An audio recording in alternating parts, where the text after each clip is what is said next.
Hello, health champions. Today we're going to talk about the absolute fastest way to reverse a fatty liver. And the reason this is such an important topic is that 35 to 40% of the world's population has fatty liver today. That's several billion people. And there are two classifications of fatty liver. And the first is called an alcoholic fatty liver, and then the second one obviously is a non-alcoholic fatty liver.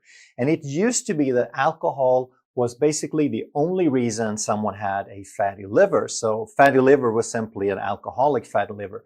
Today, the vast majority of fatty livers are non-alcoholic fatty livers. And as I was prepping for this video, I came across some questions where people were asking, can you have both an alcoholic and a non-alcoholic fatty liver?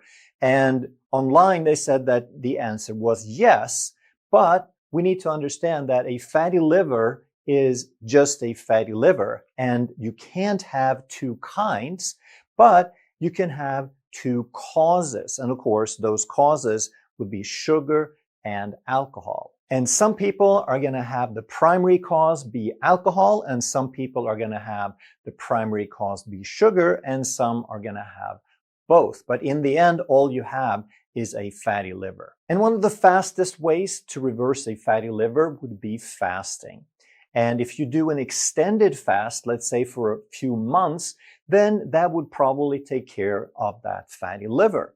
However, I would never recommend that you do such a long fast, especially if it's not supervised. There are people who have fasted for that length of time, but they were medically supervised, and still I don't feel that's the optimal way to do it. Instead, I would recommend that you do some form of intermittent fasting. And when you do that intermittent fasting, you keep changing it up. Don't just stick to one pattern, but change it up. So you could do, for example, OMAD, or 1 meal a day for a little bit, and then you could change it up and do a 42-hour fast sprinkled in, and then you could do 16-8 a lot of the time. So some people are going to prefer to base it on OMAD, some people are going to prefer to base it on 16-8, but just find what you feel best with.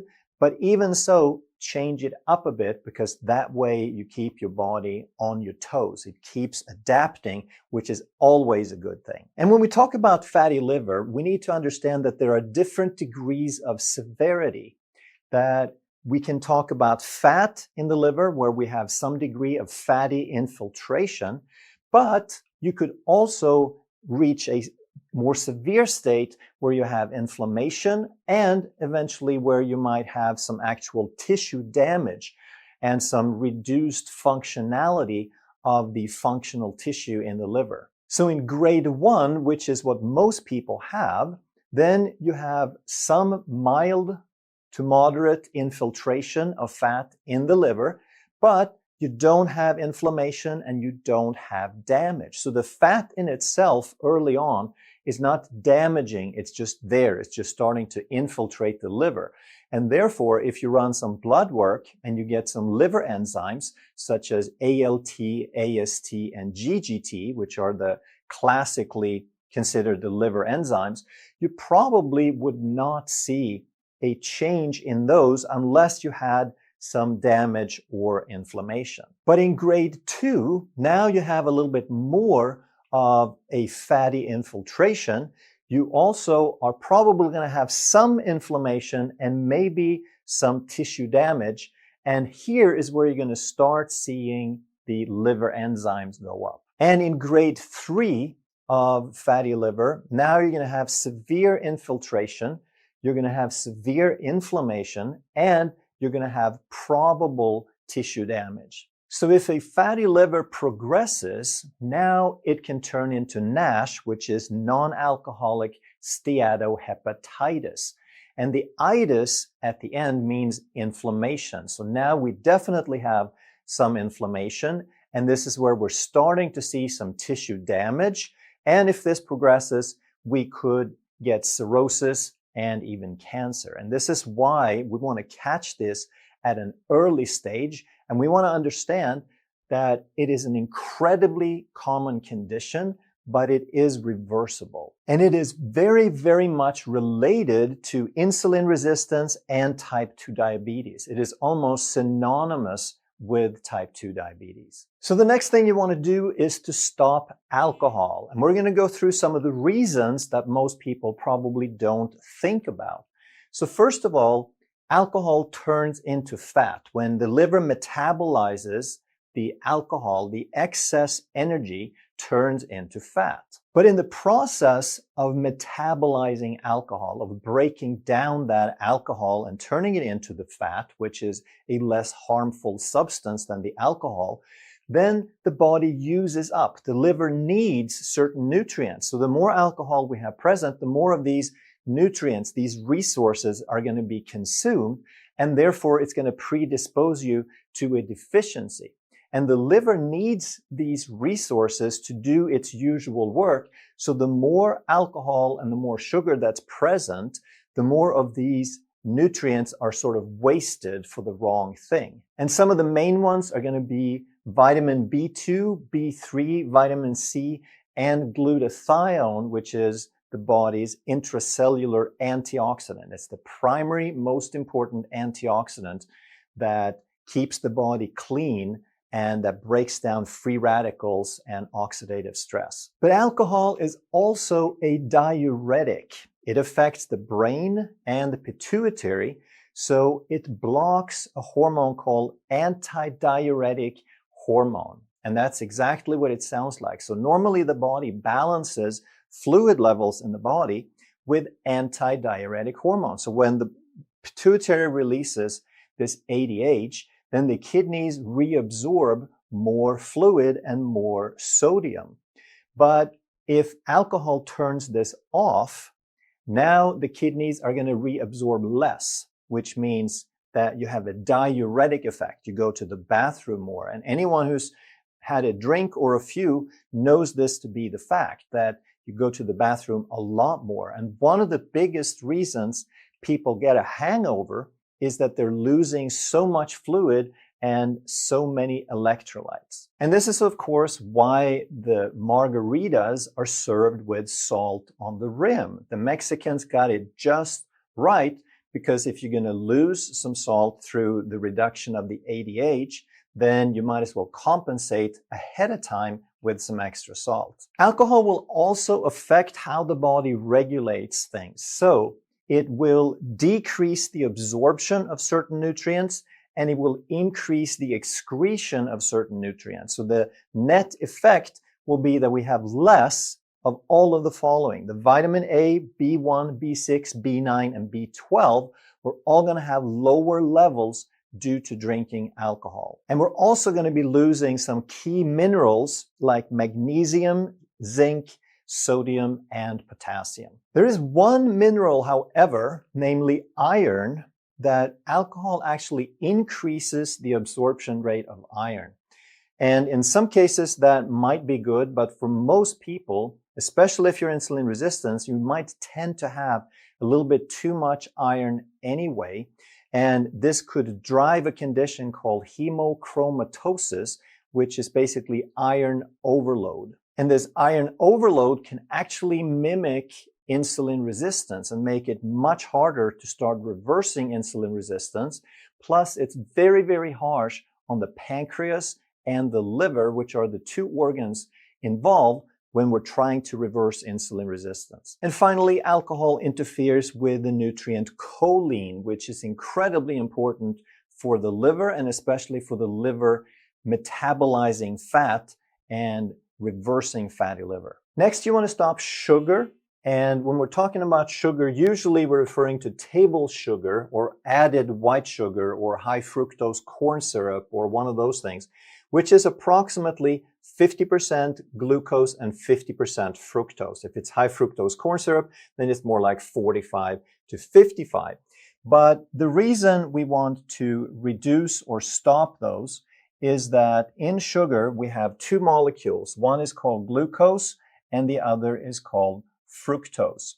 And this fructose is in regular white table sugar, it's 50% of the weight.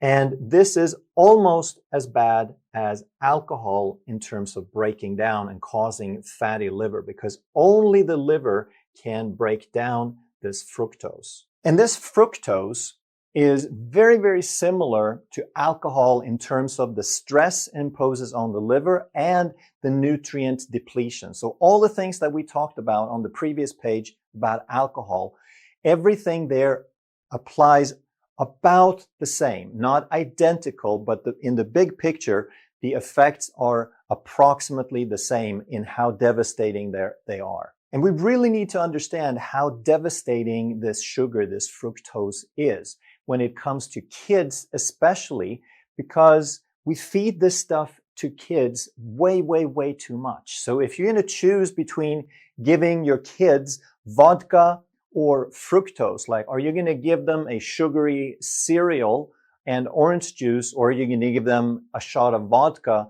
or two? It's kind of a toss-up. So let's talk about moderation, because that means different things to different people. That's a very popular saying, all things in moderation. And yes, I agree, but what does that mean? So I think with alcohol, it should be 1 to 2 drinks per day, but not every day. And typically, it's going to depend on body size, but typically they talk about 1 drink a day for women and up to 2 drinks a day for men. And then when it comes to sugar, the recommendations are that we should eat no more than 50 grams per day, or 10% of calories.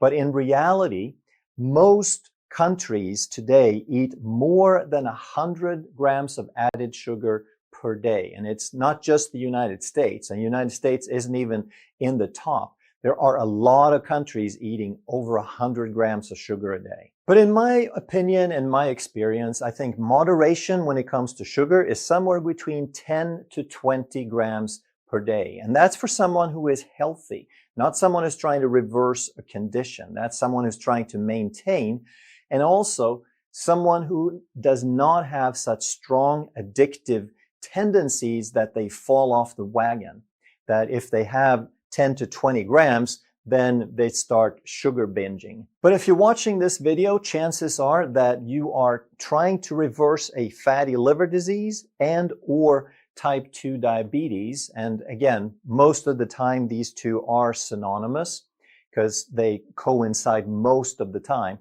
And in those cases, I think that you should have 0 added sugar. There's really no reason to add that extra load if you're trying to clean up that liver and give it the best possible chance. And then we also want to reduce carbohydrates overall. And the heaviest sources of carbohydrate, the densest sources, are things like rice, grain, bread, and pasta, because they are anywhere from 60 to 80% pure glucose. So unlike table sugar, which has about half glucose, half fructose, starch doesn't have any fructose, and that's why table sugar is so much worse. But starch still raises blood sugar because it is 100% of these glucose molecules, and they are strung together in very, very long chains of hundreds or thousands of molecules, and they get broken down very, very quickly. We have enzymes in the mouth called amylase that starts chopping off these glucose molecules very, very quickly. And glucose has a high glycemic index, so starches, most of these starches actually have a higher glycemic index than sugar. So that means when we eat a starch, it raises blood sugar faster. Blood glucose goes up faster if we eat bread than if we eat sugar. And anytime blood glucose goes up, now we're going to have high insulin. If we do this frequently, now we get insulin resistance. But as you probably know, lots of human cultures have eaten rice and grain and bread and pasta for thousands or hundreds of years, and they don't develop metabolic diseases until they add both of these together. When you have the starch and the sugar, now you start creating problems. But if you're trying to reverse it, once you've established the problem and you're trying to reverse it, now you need to try to remove both of them as much as possible. So if you're healthy and just maintaining your metabolic health and you're insulin sensitive, I think that your carbohydrate intake should probably be somewhere between 30 and 100 grams per day. And most of that should be high fiber vegetables. But if you're trying to reverse a condition like fatty liver or type 2 diabetes, now I think you need to go down from there and come down maybe to somewhere between 0 and 50 grams a day. And I don't think that 0 is a great idea all the time. I think that even if you're trying to be in ketosis some of the time, then you don't have to be at 0. You can still eat a lot of non-starchy vegetables because you need that fiber, you need that variety of plant food to maintain your gut health. And next thing you want to do to reverse a fatty liver is to increase healthy fats. And this doesn't mean that you go on a fat binge or you go crazy, but you also can't be afraid of fats because the things that damage the liver is sugar and carbohydrates. And if you're going to drop those down, you need to get some other source of energy. You can't just eat protein. And that's the problem with a lot of people when they go from a traditional or a high carbohydrate, high processed food diet. Now they just try to eat less sugar and less carbs, but you have to fill in something else. Otherwise, you're going to starve. So healthy fats come from things like avocado, from nuts and seeds. It comes from wild fish, from grass-fed meat. There is healthy fat in pasture-raised eggs and chickens. And then you want to cook with things like extra virgin olive oil, grass-fed butter, and coconut oil.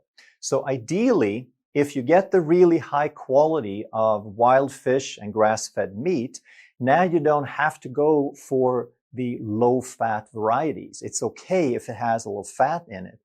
But if you can't find those good sources all the time, then try to get the lean version, and then instead you want to add in some cooking fat of a good quality. And next, you want to reduce your toxic load. And this is something that a lot of people miss. They've heard of organic food and they know that's a little bit better because they spray stuff on food.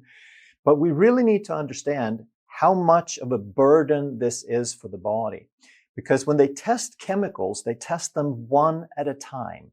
And they test them on some animals and they raise the dose until the animal dies.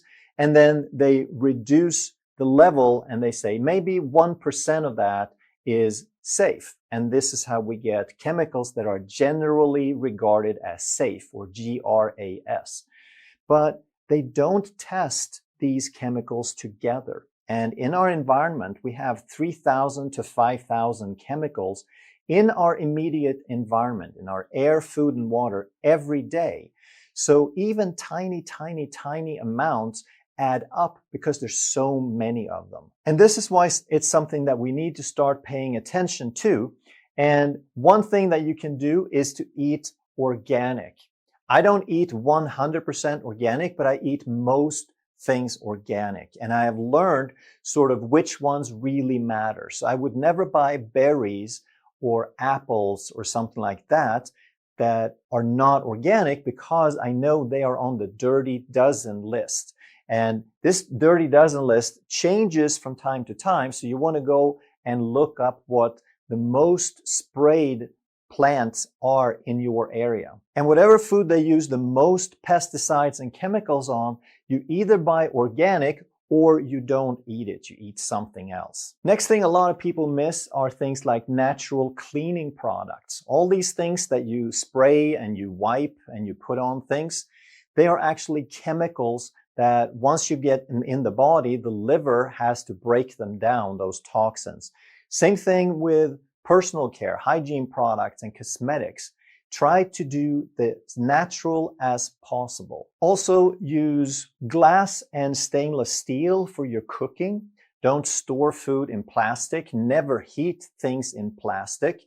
I think it's okay to keep some dry goods maybe in plastic, but never heat them. Never keep liquid, and especially not acid liquids with any type of acidity like tomatoes or lemon juice or something like that in plastic, because it is going to leach plastic into the liquid. Also, when it comes to cookware, you want to make sure you don't use the Teflon or aluminum cookware or aluminum foil or anything like that.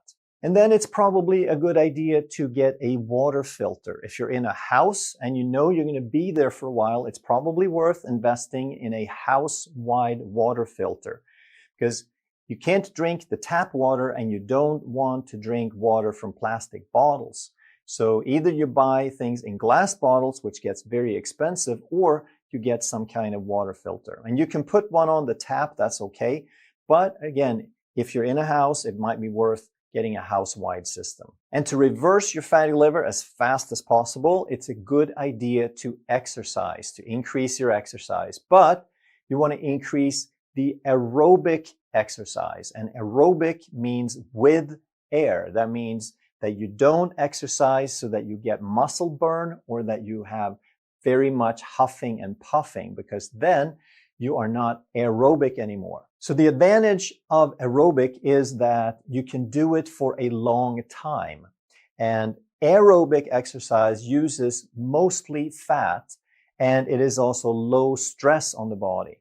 So these are all good things because it's low stress. You can do it for a long time, and it uses almost exclusively fat. And if you have time, I would suggest that you do this for 30 minutes and up. You can do it for several hours if you like. Then there's anaerobic exercise. And a lot of people, when they go to the gym, when they join a spin class or they go to some sort of organized aerobics, then it is actually very often anaerobic, because they drive the heart rate so high that you get muscle burn and you start huffing and puffing. And the problem now is that now you're not just burning fat, but you're burning a mixture of fat and carbohydrates. And whenever you use those up, you tend to want to compensate by eating more carbohydrate afterwards. And it is also much harder. There's much more stress on the body. So especially if you're not fit or young, then your body might tend to break down a whole lot more with anaerobic. So it's not that you can't do it at all, just don't overdo it. And if you enjoy it, then do it once or twice a week, but do the bulk, the volume of your exercise as purely aerobic. And then there's kind of a special category called HIIT, or high intensity interval training. And this is where you do something super, super intense for a very short time. So now again, you're using fat and carbohydrates, but I would still recommend this even though it does that and even though it's very high stress, because it's a challenge to the body. When you challenge the body, now your body has to adapt. It has to get better, and you release a lot of growth hormone. And growth hormone is fat burning. So even if you just do your intensity training for a few minutes, then you still release growth hormone so that you increase your metabolism and your fat burning for hours or even days afterwards. But the key is to not overdo this. So a few minutes, such as if you are out running, if you're sprinting up a hill, then you might sprint for 15 to 30 seconds, and you might take a break for 30 seconds to a minute, and you do this maybe 3 times, maybe 5 times, but no more. So the total intense time might be no more than 3 minutes for the whole workout, and you don't do that more than 2 to 3 times a week, because then it becomes too much and it starts breaking the body down. But if you do it just right, just a little bit, it can be incredibly beneficial. So you do a lot of aerobic, you do some anaerobic if you enjoy it, if you like to, and you do very little HIIT. Next step to reverse fatty liver is to add in some liver-friendly foods. So these would be things like leafy greens and cruciferous vegetables. They contain compounds that are very beneficial, that assist the liver in breaking down toxins and in reversing the fatty liver. And some examples here would be broccoli, cauliflower, arugula, and Brussels sprouts. And then you want to add in some omega-3 rich foods, something that has omega-3 fatty acids. And the classic ones, of course, are fish like salmon and sardines. But eggs can also be hugely beneficial. And of course, it is the egg yolk, not the white. So don't discard the egg yolk. It's the yolk that has all these nutrients. And also make sure that it's a very high quality egg. And it needs to be a pasture raised egg, because the mass produced eggs are not going to have this good omega-3 ratios. A mass produced egg could have a 20-to-1 omega-6 to omega-3 ratio, whereas the pasture raised would be a 1-to-1. So the quality is critical. And you also want to throw in some seeds. The very rich omega-3 seeds are flax and chia and hemp to some degree. But don't rely on this alone, because depending on your genetics, depending on your stress level, depending on your health level, you may not really convert much of or any of the omega-3s in flax and chia into the fish oil type essential fatty acids that you actually need, called EPA and DHA. And on this list, we also want to include garlic and turmeric. And I would probably throw in ginger with that as well, as something that contains compounds that can assist the liver. And then there are supplements that you can take. So you want to try to get most of your nutrients from really good foods. But if your liver is in stress, if you live in a toxic environment, if you've developed a bunch of conditions, now your body probably needs some extra help. So vitamin E is a great help. And the supplement that I use in the clinic is called Cataplex E, because it's a pure food-based source.